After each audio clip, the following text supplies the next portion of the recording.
G'day. In the previous video we were talking about how the carrier of a differential can provide strength by beefing that area up.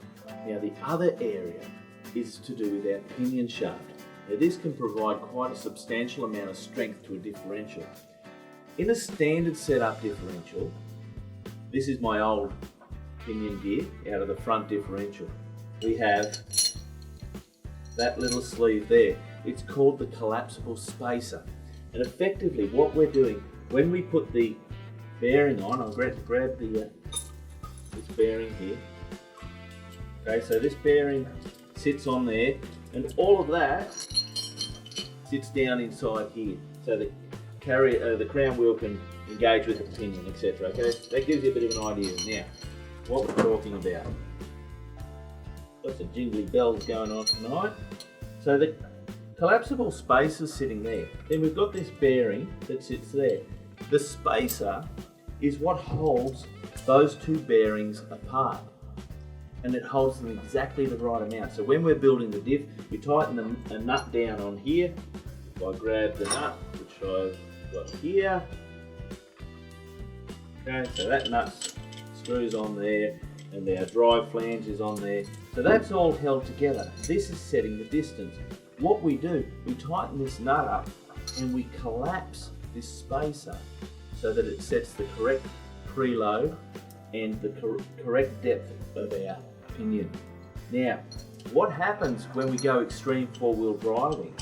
Generally speaking, when we go in reverse, as in drive backwards, we have a situation where all of the load comes onto the bearing and it collapses that spacer further than it's meant to. Now when that happens, all of a sudden we've got incorrect gear mesh between our pinion gear and our crown wheel.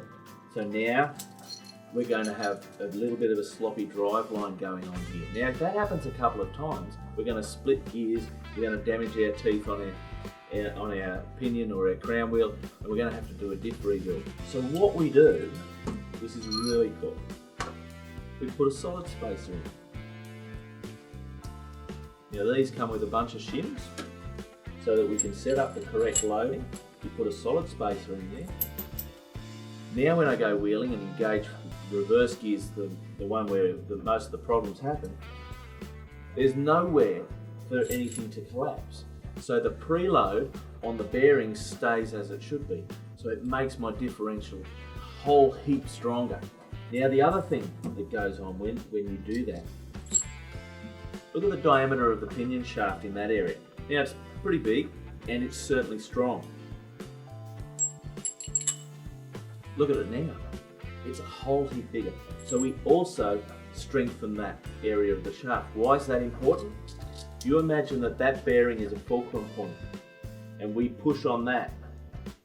Now if this part here is held, because that bearing's sitting there, it'll have a bending effect in this zone here. Can you understand what I'm saying? Push there, it bends here. Now we're talking a minute amount, but it all matters because at the end of the day it's tooth engagement that is critical to keeping your differential strong. So by putting our solid pinion spacer into there, we make our pinion shaft a whole heap stronger. So that's what I'm installing into my front diff. I haven't got a locker in there, but this is going to be a pretty strong front differential for an 80 series Land Cruiser. I'm Mad Matt. Stay safe on the trails.